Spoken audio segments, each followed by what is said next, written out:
Nuestra generación ya no está pidiendo permiso para existir. Las redes sociales se volvieron un refugio, herramienta política y también un campo de batalla. ¿Cómo es crecer siendo diverso y joven en Bolivia, en nuestro contexto?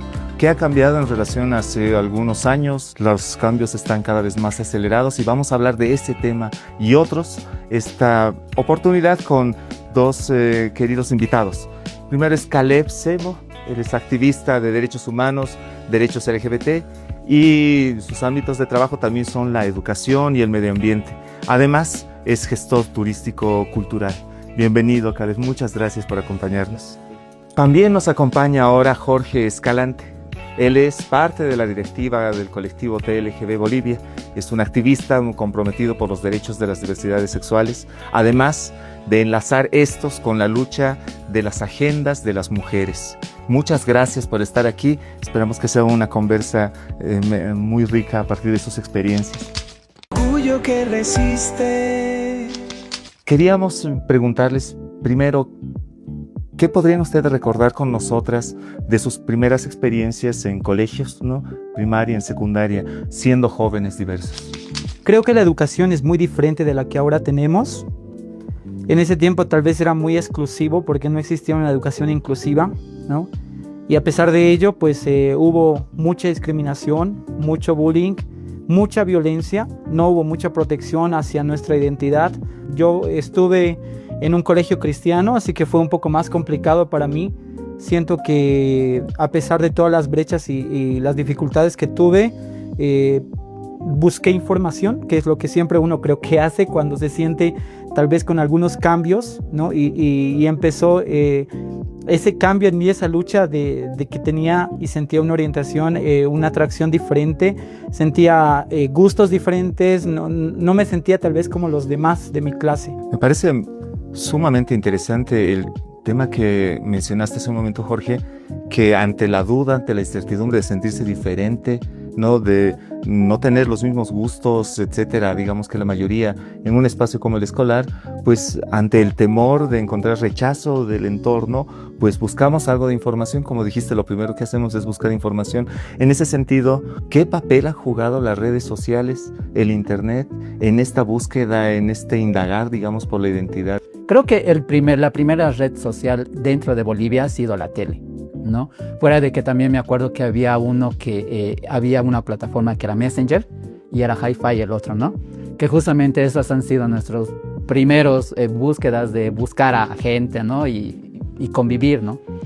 En el tema de redes sociales, estoy hablando del 2007, 2008, 2009, ¿no? Esas épocas donde todavía el internet no era muy accesible para toda la población. Y creo que nuestras redes sociales para nosotros eran las plazas, las ferias informativas o espacios donde las instituciones participaban, ¿no? en este entonces creo que toda la gente se concentraba en estos aspectos. Pero lo que ahora me encanta es, digamos, que puedes entrar a TikTok, Face, Instagram y encontrar una gran comunidad. Dentro de Cochabamba tenemos, por ejemplo, unos 6 o 7 creadores de contenidos, tanto en Face, Instagram, de la población. Por lo menos siento que ahora existe ya más visibilidad, hay más presencia en las redes sociales, hay plataformas digitales que te informan. El TikTok es uno de ellos que es más masivo, ¿no? Y ya muchos jóvenes lo utilizamos también para poder informar, hasta denunciar, hasta el punto de conectar con otras personas, y es muy interesante, ¿no?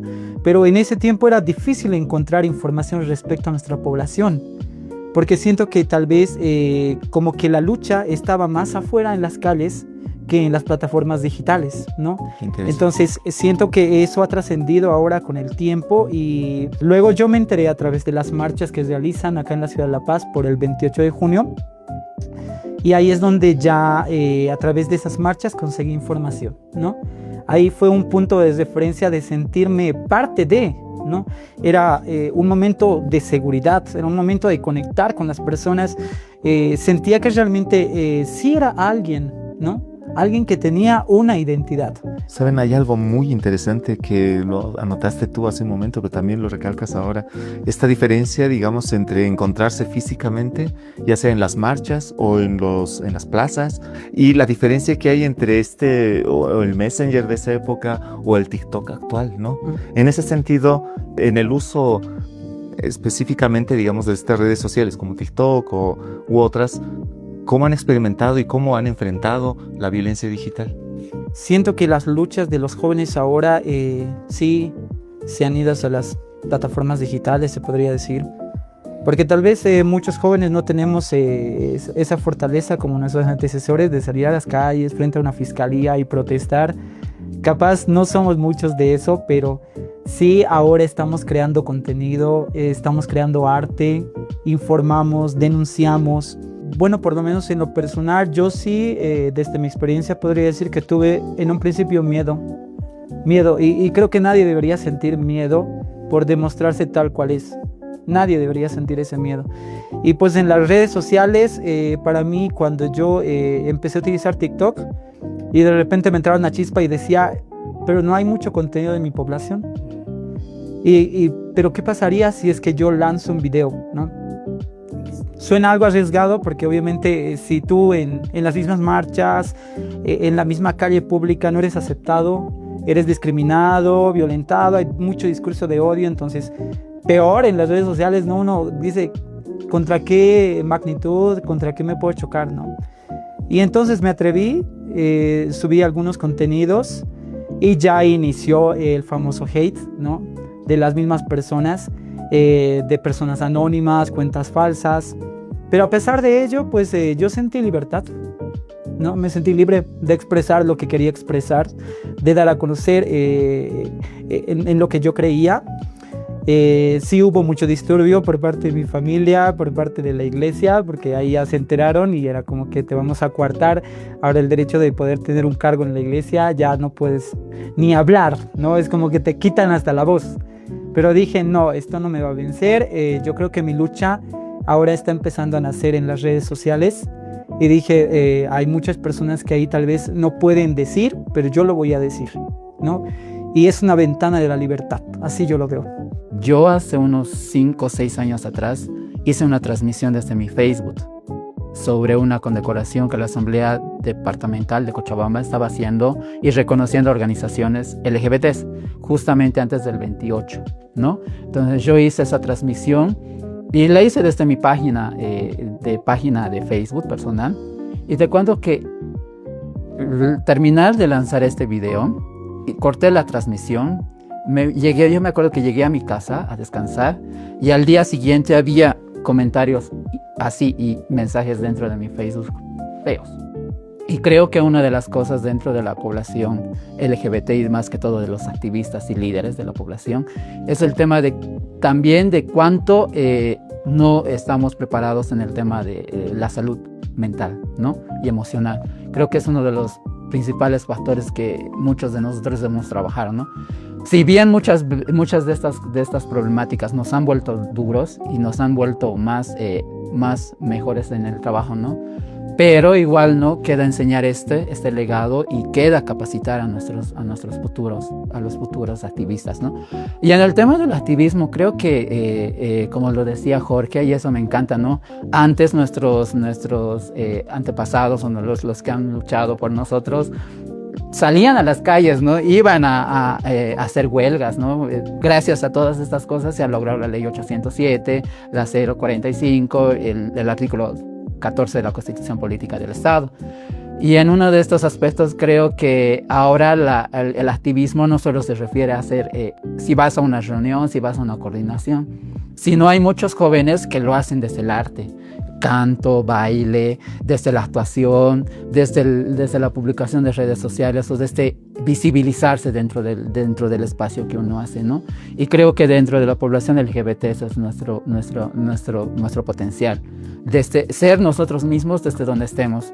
Y creo que si te hablo de los años 2000 hacia abajo, entonces ha sido muy difícil para nosotros, ¿no? Como jóvenes, ya en etapa ya para ser adultos, que ahora los jóvenes y niños y estudiantes y universitarios estén gozando esto, ¿no? Y eso es gracias a todo el trabajo que se está realizando y se ha realizado, ¿no? Muy bello, me parecen muy valiosas sus reflexiones, ¿no? ¿Cómo hacer frente a una sociedad que es conservadora, ¿no? Qué valioso entonces nos parece escuchar que hayas podido tener, digamos, la valentía de enfrentar la iglesia, esa comunidad tan importante que es para muchos de nosotros, muchas de nosotras, y poder, digamos, aún así meter las manos en ese espacio tan peligroso, ¿no? En el que definitivamente, como tú dices, se necesita pues, construir protección, ¿no? Hacia adentro, emocionalmente, etcétera. Qué temas más valiosos esos, ¿no? En ese sentido, frente a este neoconservadurismo que tan en boga está ahora, con figuras complejas en la región, ¿no? ¿Cuáles son los temas que se abordan ahora, ¿no? ¿Ustedes encuentran alguna diferencia entre esa agenda de los jóvenes de finales de los 90, 2000, inicios del 2000, con los jóvenes de ahora?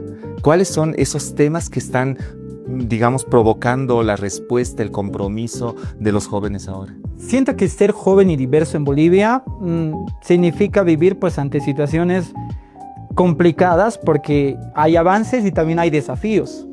Por una parte pues existe más representación, existe más visibilidad, pero por otro lado todavía hay discriminación, hay prejuicio y mucha violencia, ¿no? Entonces, muchos de nosotros como jóvenes diversos, esto lo digo no con maldad, pero con mucho cariño, hemos sido reducidos. La verdad, hemos sido reducidos a una imagen, a una portada, hemos sido reducidos a una campaña, a un eslogan, ¿no? Y no se ha reconocido realmente los aportes que hemos hecho como juventudes diversas. Porque creamos arte, impulsamos proyectos sociales, defendemos derechos humanos, lideramos espacios comunitarios y también contribuimos a cambios reales. Pero todo esto ha quedado de lado porque es aún esa lucha del tema del adultocentrismo, ¿no? Y aún se nos excluyen de espacios de tomadores de decisiones, que es una de las exigencias que como jóvenes tenemos hoy en día. A pesar de tener nuestros encuentros, nuestras asambleas y todo lo que vayamos a concretar, la igualdad de oportunidades no es en su totalidad. Porque nosotros no podemos estar en un cargo específico donde tomamos las decisiones y digamos, pues esto es por el bien de nuestra población joven, ¿no? Eso no se puede hacer. Lamentablemente aún tenemos muchas barreras. Entonces siento que esta lucha se ha convertido ya parte de, ¿no? Y muchos jóvenes ya ahora somos más aguerridos, yo los noto así, por lo menos a mis pares, no tenemos el miedo a tomar el micrófono y decir lo que queremos decir, exigir nuestras demandas, ¿no? Hablamos sobre derechos humanos, exigimos derechos sexuales, exigimos derechos reproductivos. Ya de entrada nosotros mostramos esa parte aguerrida, ¿no? De ya no callar. Ahora no necesitamos ser incluidos dentro de los adultos, porque ya por parte de nosotros ha nacido el crear hasta redes, ¿no?, de apoyo. Nosotros mismos hemos buscado los mecanismos necesarios para hacer resistencia digital, porque hoy en día tal vez un adulto, no es por minuscuir, pero muchos de los adultos que eran por lo menos los primeros iniciadores de las marchas y las exigencias no manejaban las redes sociales. Y ahora tal vez está un poco siendo complicado de poder introducirse, ¿no?, en este mundo nuevo. Pero para nosotros no, tal vez un poco más de entender y buscar la manera de cómo también sumar a esta lucha. Porque más allá de todo lo que ya hayamos conseguido, como Caleb lo dijo, son muchas normativas, muchos respaldos que tenemos que nos amparan, pero a pesar de ello simplemente es como papel mojado, ¿no? Algo que he aprendido durante todo este tiempo, y muchas personas lo mencionan, es de lo que no se habla, no se visibiliza. Entonces, creo que a partir de este lema, el tema de mostrar una diferencia entre jóvenes de esta nueva época y de la época, entre jóvenes está todo bien, como decía Jorge, hay un tema con el adultocentrismo y yo estoy bien de acuerdo con eso, porque te voy a decir, yo he ido evolucionando, yo he comenzado siendo bisexual, ¿ya? En mi evolución. He tenido una etapa de bisexual, he tenido una etapa de gay, he tenido una etapa de no saber quién era y querer encontrarme y evolucionar y decir, ¿por qué tengo que cumplir estos papeles, estos roles, estos géneros asumidos? Y yo me decía, Caleb, tienes que cambiar, no tienes que seguir esos patrones. Y mi cabeza es todo eso, tengo que desconstruirme. Entonces, ahora, digamos, en mi forma de actuar es eso, digamos, que a muchas personas les falta eso, la desconstrucción. El tema de lesbianas, gays, bisexuales, es muy conocido, ¿no? Por todas las personas y más por las personas mayores. Pero si tú le hablas de queers, pansexual, pangénero, asexual, aromántico y todas estas otras diversidades y disidencias, entonces la misma población dice, ¿qué es esto? Creo que falta esa parte, ¿no? De la parte del adulto, cambiar esta y incluir a todas estas disidencias que son parte. Y hoy en día creo que más la población está yendo a las disidencias, ya no, muchos no se identifican mucho con ser gays, lesbianas, bi. Sí, creo que los más aguerridos, como decía Jorge, son los jóvenes y adolescentes de esta generación que están haciendo un cambio realmente, es decir, no me gustan las normas, no me gusta de estas cosas, entonces yo voy a vivir tal como soy y quiero que la gente me vea, ¿no? Entonces es eso, es el tema del transformarnos, tanto dentro de nuestra población misma, porque dentro de nuestra población también nosotros nos hacemos daño, ¿no? Y bastante daño. Y fuera, es decir, todavía, es el daño peor, ¿no? Entonces dentro de nuestra población tienes que seguir estéticas, que si eres gay tienes que ser tal así, si eres lesbiana, si eres trans u otro. Entonces creo que hay que romper estos esquemas y estos estereotipos y cambiar todo esto, ¿no?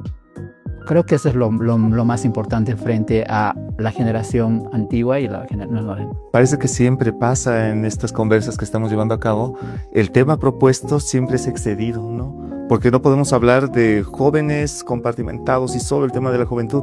Ese tema, esos cuerpos están atravesados por un sinnúmero de discursos, de realidades, de contextos, de ideologías, etcétera, ¿no?